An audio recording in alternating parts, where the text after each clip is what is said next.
Jagan versus Pawan ఎంత తేడా? 2-3 ఏళ్ల కిందట వైఎస్ జగన్ ప్రభుత్వం దెబ్బకు టాలీవుడ్ ఎంతగా అల్లాడిపోయిందో గుర్తుండే ఉంటుంది.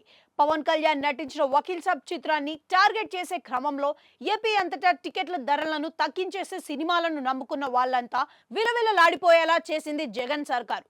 రేట్ల పెంపు కోసం చిరంజీవి నేతృత్వంలో ఇండస్ట్రీ పెద్దలు రకరకాల ప్రయత్నాలు చేసి చివరికి ముఖ్యమంత్రి జగన్ కూడా కలిసి వచ్చారు. ఆ టైంలో చిరుతో పాటు ప్రభాస్, మహేష్ బాబు లాంటి స్టార్లతో నాటి సీఎం జగన్మోహన్ రెడ్డి వ్యవహరించిన తీరు తీవ్ర వివాదాస్పదమైంది.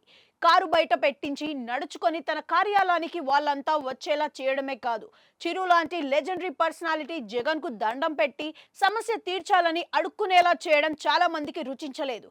కట్ చేస్తే ఇటీవల ఎన్నికల్లో వైసీపీ ఘోర పరాజయం పాలైంది. జనసేన కూడా భాగస్వామి అయిన కూటమి ప్రభుత్వం అధికారంలోకి వచ్చింది. పవన్ కళ్యాణ్ డిప్యూటీ సీఎం అయ్యాడు. ఆయన పార్టీకే చెందిన కందుల దుర్గేష్ సినిమాటోగ్రఫీ మంత్రిగా బాధ్యత తీసుకున్నారు. ఈ నేపథ్యంలో టాలీవుడ్ సీనియర్ నిర్మాతల బృందం పవన్ ను వెళ్లి అమరావతిలో కలిసి వచ్చింది. అప్పుడు జగన్ దగ్గరికి చాలా మంది బలవంతంగా వెళ్లారు. అన్యమనస్కంగానే ఆ బృందం వెళ్లి జగన్ కు సలాం కొట్టి వచ్చింది. కానీ ఇప్పుడు ఇండస్ట్రీ పెద్దలు ఎంతో సంతోషంగా పవన్ దగ్గరకు వెళ్లారు. పవన్ వారికి సాదర స్వాగతం పలికారు.